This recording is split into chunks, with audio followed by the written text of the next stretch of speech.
बच्चों, आज के इस वर्चुअल क्लास में आपका स्वागत है। आज हम लोग डिस्कस करेंगे परमुटेशन एंड कॉम्बिनेशन के बारे में, क्रमचय और संचय के बारे में। ये टॉपिक बहुत ही इंटरेस्टिंग है, लेकिन यहाँ पे सवालों की भाषा, उसकी लैंग्वेज का बड़ा विशेष ध्यान रखना पड़ेगा आपको कि उसमें कहा क्या जा रहा है, तभी आप सवालों का असेसमेंट कर पाएंगे, आप सवालों को हल कर पाएंगे। तो आइए शुरू करते हैं। सबसे पहले फंडामेंटल प्रिंसिपल ऑफ काउंटिंग में परमुटेशन और कॉम्बिनेशन, क्रमचय और संचय के पहले हम लोग स्टार्ट करते हैं फंडामेंटल प्रिंसिपल ऑफ काउंटिंग। तो फंडामेंटल प्रिंसिपल ऑफ काउंटिंग या गणना का आधारभूत सिद्धांत जो है, इसके दो पार्ट हैं। एक है fundamental multiplication principle of counting और दूसरा है एडिशन प्रिंसिपल ऑफ काउंटिंग। एक है जिसमें हमें गुणे का नियम है और एक है जिसमें जोड़ का नियम है।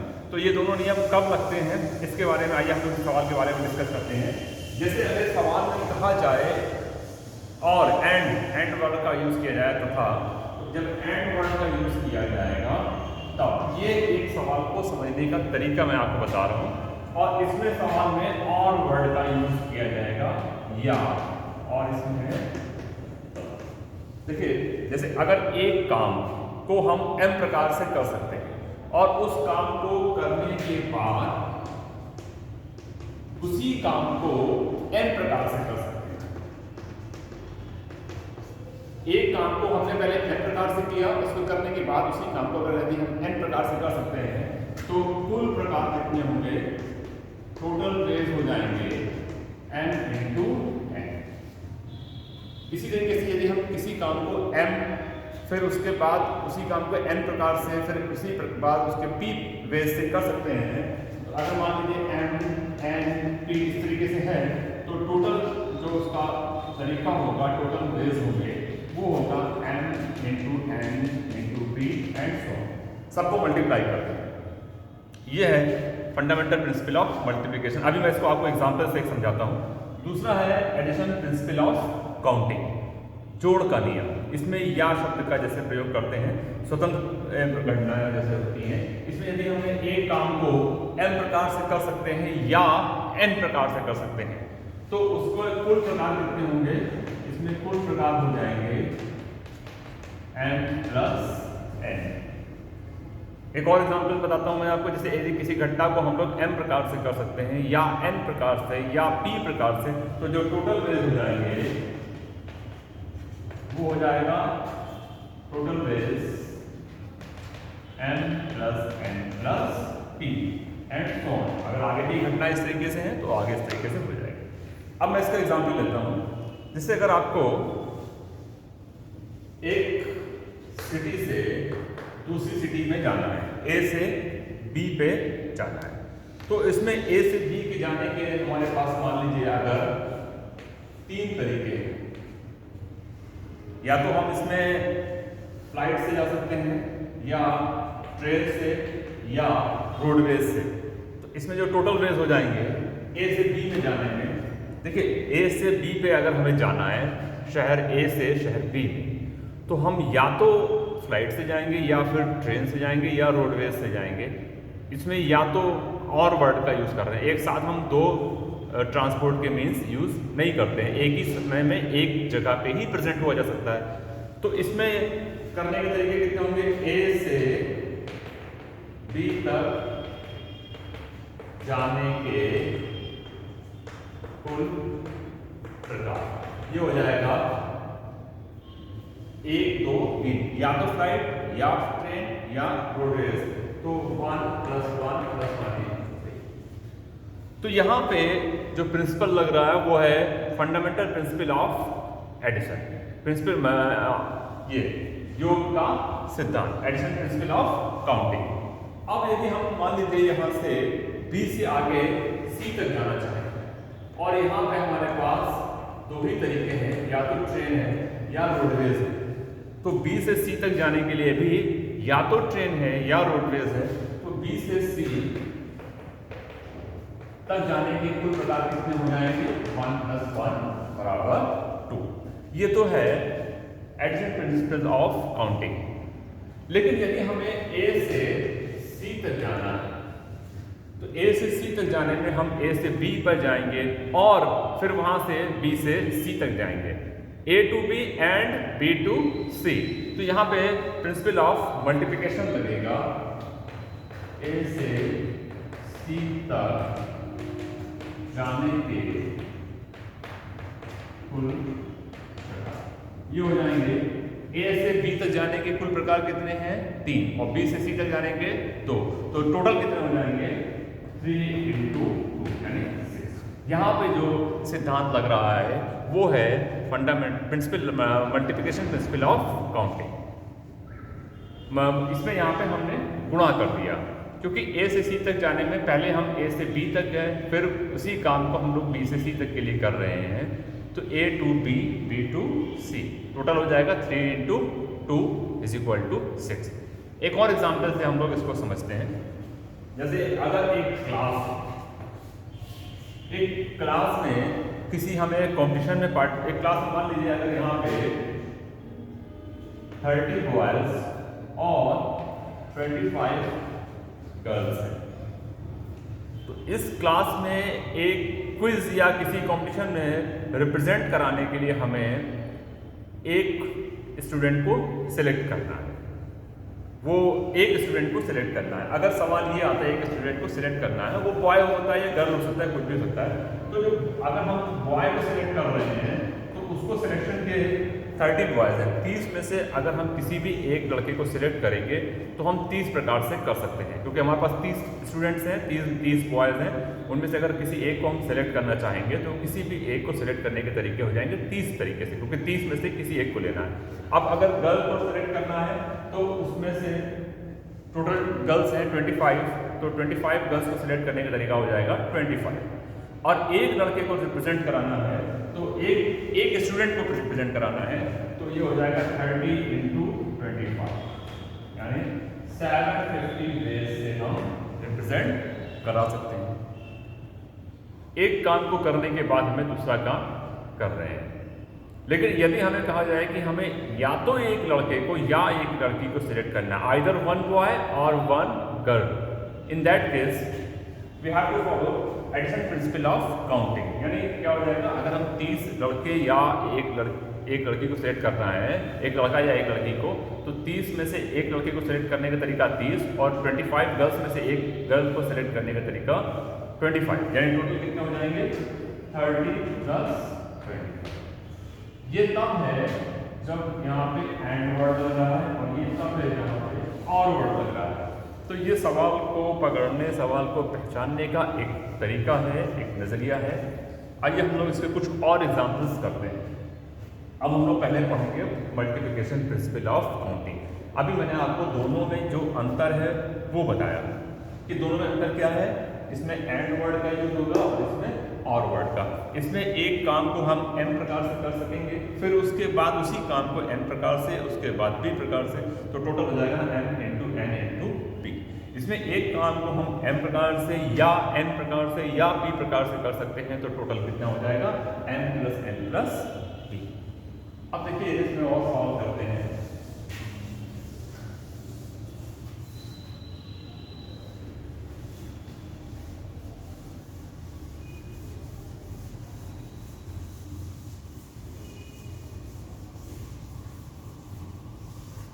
मैंने जैसा कि अभी आपसे कहा, सवाल में उसकी भाषा का विशेष ध्यान रखना होगा। तो फंडामेंटल प्रिंसिपल ऑफ मल्टीप्लिकेशन का हम लोग बात करेंगे। पहले इसके सवाल देखते हैं। इस पे एक सवाल देखिए, अंकों 1 2 3 4 को लेकर 3 अंकों की कुल कितनी, यहाँ पे 4 अंकों की कर देते हैं, 4 अंकों की कुल कितनी संख्याएं बनी। ठीक है, how many numbers, how many 4 digit numbers can be formed using digits 1 2 मैंने अभी बोला कि 4 अंकों की संख्या लेकर के हमें बनानी है 4 डिजिट की संख्या, 4 अंकों की संख्या। और अंक कौन से हैं? 1 2 3 4। तो इसमें देखिए एक बात और कहनी पड़ेगी हमें, तभी हमारी बात पूरी कंप्लीट होगी कि उन अंकों की हम पुनरावृत्ति कर सकते हैं या नहीं कर सकते हैं, उन डिजिट्स का हम रिपीटिशन कर सकते हैं या रिपीटिशन नहीं कर सकते। ये ध्यान रखना, ये सवाल हम लोग ले रहे हैं कि पुनरावृत्ति नहीं कर सकते हैं।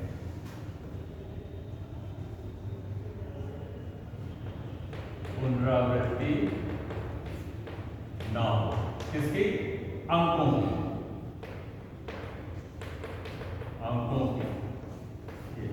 यानी इसमें क्या होगा? Repetition not allowed. अंकों का जो रिपीटिशन है वो अलाउड नहीं होगा। तो देखिए कैसे करेंगे, हमें बनाना है 4 अंकों की संख्या। ये हमारे पास कितने अंक हैं? 4। देखिए इसमें जितना ज़्यादा आप सवाल करेंगे उतनी ज़्यादा प्रैक्टिस होगी, तो इसलिए मैं इसी सवाल को अलग अलग तरीके से करके दिखाऊंगा। इसमें है 1 2 3 4 और पुनरावृत्ति होनी नहीं है। तो ये 4 अंक हैं, 4 अंक की संख्या यानी इकाई, दहाई, सैकड़ा और हजार। इस स्थान को भरने के तरीके कितने हो जाएंगे? 4। क्योंकि इस स्थान को भरने के लिए हम या तो 1 भरेंगे या 2 भरेंगे या 3 भरेंगे या 4 भरेंगे। अब इस स्थान को भरने के तरीके कितने हो जाएंगे? 3। क्यों 3 हो जाएगा? क्योंकि संख्याएं जो हमारे पास है 1 2 3 4, उसमें से हमने एक संख्या को कंज्यूम कर दिया है, उसको हमने फिट कर दिया है। फिर अब जब हम 2 संख्याओं को कंज्यूम कर चुके हैं तो हमारे पास बचे कितनी संख्याएं? 2। पुनः अब हमने 3 संख्याओं को कंज्यूम कर लिया है और रिपीटिशन उसका अलाउड नहीं है, तो हम हमारे पास कितनी संख्या बची? 1।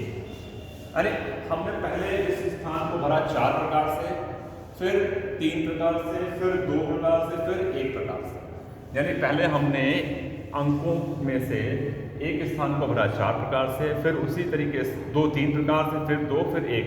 यानी एक काम को करने के बाद मान लीजिए n तरीके से कर रहे हैं, फिर n, फिर उसी कार्य को p वेज से, तो m into n into p हो जाता है।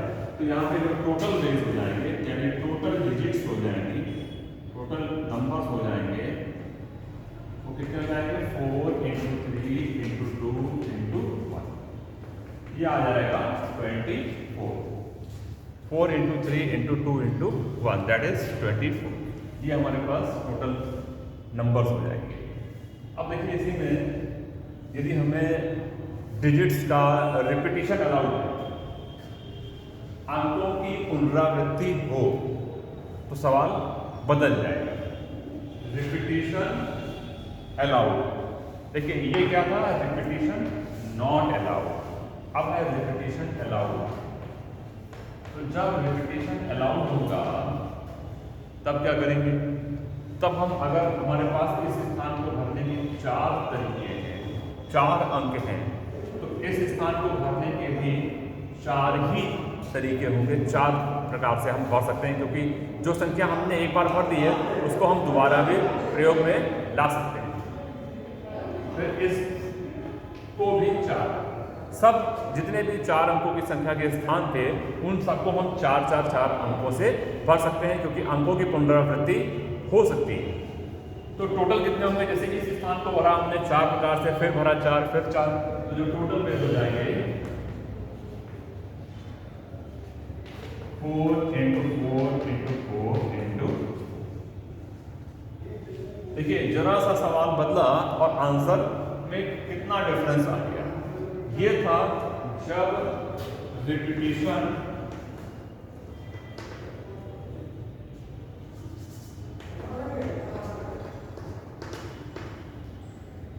नॉट अलाउड, और ये है जब रिपीटिशन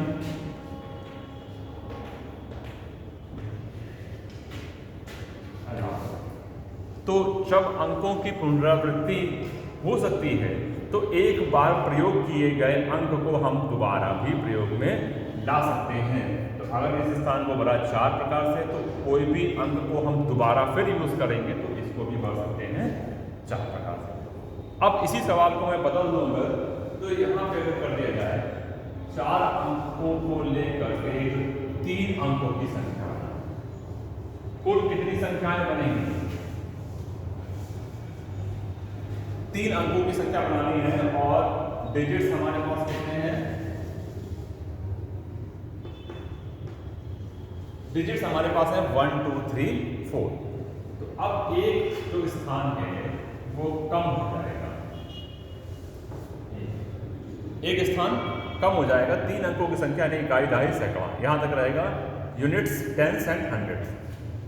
इस स्थान को भरेंगे हम, जब इस स्थान को भरने चलेंगे तो हम 1 2 3 और 4 में से कोई भी अंक को भर सकते हैं। फिर जब हमने उसमें से किसी एक अंक को कंज्यूम कर लिया, ले लिया, तो दोबारा हम उसको प्रयोग नहीं करेंगे। तो इस स्थान को भरने के तरीके हो गए 3, फिर इस स्थान को भरने के तरीके हो गए 2, क्योंकि ऑलरेडी 2 अंकों को हम ले चुके हैं। तो टोटल नंबर ऑफ वेज कितने हो जाएंगे? 4 × 3 × यानी 24। अब यदि रिपीटिशन अलाउड है तो एक अंक को हम दोबारा फिर प्रयोग में ला सकते हैं, और यहाँ पे जो अंक हैं वो कितने हैं? 4।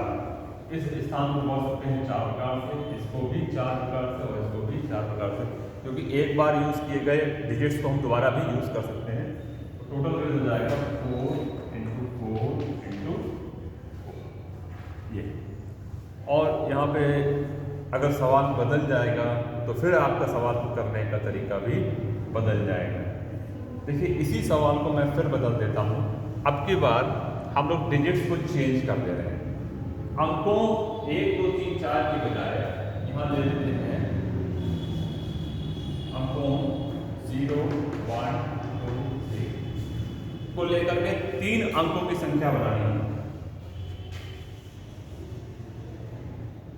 0 1 2 3 अंकों की संख्या बनानी है। फिर वही है कि repetition not allowed and repetition allowed, हम अंकों की पुनरावृत्ति नहीं करेंगे।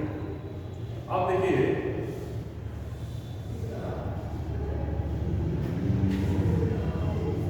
जब हम अंकों की पुनरावृत्ति नहीं करेंगे, लेकिन यहाँ पे 0 भी है, तो इस स्थान पे हम लोग 0 नहीं भर सकते हैं, क्योंकि 3 अंकों की संख्या है। और अगर हमने यहाँ पे 0 भर दिया तो कितने 0 का कोई मतलब नहीं, तो यहाँ पे हो जाएगा केवल 2 अंकों की संख्या है। तो जो ये सैकड़े का स्थान है, 100 प्लेस है, वहाँ पे 0 नहीं भरना है। क्या करना है? यहाँ पे हम लोग भर सकते हैं 0 के अलावा 1 2 3, इस स्थान को भर सकते हैं 3 प्रकार से। अब जब नेक्स्ट प्लेस आएगा उसमें हम लोग 0 को इंक्लूड कर सकते हैं, क्योंकि यहाँ पे 0 का मान होना हो सकता है, और अंकों की संख्याओं में कोई अंतर, 3 अंकों की संख्याएं ही बनी रहेगी। तो यहाँ पे हमारे पास कितना बचा? 3 अंक। देखिए 100 सैकड़े के स्थान पे हमने यदि एक अंक 0 को भर दिया तो 2 अंकों की संख्या रह जाएंगी, तो वहाँ पे 0 नहीं भर सकते, लेकिन यहाँ पे भर सकते हैं। तो अगर यहाँ पे 0 के अतिरिक्त हमने कोई भी संख्या भर दी तो अब हमारे पास कितने अंक बचे? 3। अब अगर हमने यहाँ पे भी कोई अंक भर दिया, मान लीजिए यहाँ पे 0 भर दिया, 1 भर दिया, कुछ भी भर दिया, तो अब अंक बचे 2। इस स्थान को भरेंगे 2 प्रकार, तो टोटल हो जाएगा 3 × 3 × 18 वेसेस को हम बना सकते हैं। इसी प्रकार यहाँ देखिए 3 अंकों की संख्या है जिसमें रिपीटिशन अलाउड होगा, तब हम क्या करेंगे? इस स्थान को फिर भी हम लोग 0 से फिलअप नहीं करेंगे, यहाँ पे भरने के स्थान हो जाएंगे 3, क्योंकि यहाँ पे हम 0 नहीं भर सकते। फिर जब नेक्स्ट स्थान यहाँ पे डिजिट को भरना होगा, नेक्स्ट जो कि दहाई के स्थान पे है, 10th प्लेस पे है, तो वो उसको भर सकते हैं हम लोग 4 प्रकार से, क्योंकि यहाँ पे 0 भी आ जाएगा, 1 2 3 भी आ सकता है, तो इसको भरने के तरीके हो गए 4। और फिर चूंकि रिपीटिशन अलाउड है तो नेक्स्ट प्लेस को भी 4 प्रकार से भर सकते हैं। तो ये हो गया 3 × 4 × 4, टोटल हो गया 48। टोटल 48 प्रकार से हम संख्याओं को बना सकते हैं। यानी टोटल नंबर्स कितने बनेंगे? टोटल जो नंबर्स बनेंगे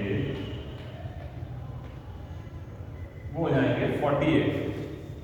तो आज के लिए एक सवाल और ले लेते हैं। जैसे मान लीजिए एक रूम है,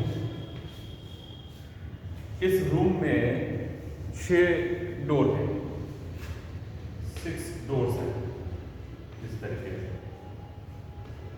तो इस क्लासरूम में या रूम में कोई एक स्टूडेंट अंदर आकर के बाहर कितने प्रकार से जा सकता है? तो देखिए जब वो अंदर आएगा तो अंदर आने के लिए उसके पास 6 डोर्स हैं, 6 दरवाजे हैं। और बाहर जाने के लिए जब वो अंदर आया तो उसी समय तो वो बाहर जब वो अंदर एंट्री करेगा तो देखेगा उसके पास कितने दरवाजे बचे हैं, 5। तो एक काम को करने के बाद दूसरा काम हम कर सकते हैं कितने प्रकार से, 5। तो टोटल हो जाएगा 30। यानी एक रूम जिसमें 6 दरवाजे हैं, कोई एक स्टूडेंट अंदर आने के बाद उसी दरवाजे से अगर न लौटे तो बाहर जाने के उसके पास कितने तरीके हैं, 30। तो आज हम लोग इतना ही रखते हैं। नेक्स्ट हम लोग पढ़ेंगे परमुटेशन और कॉम्बिनेशन के बारे में। Thank you.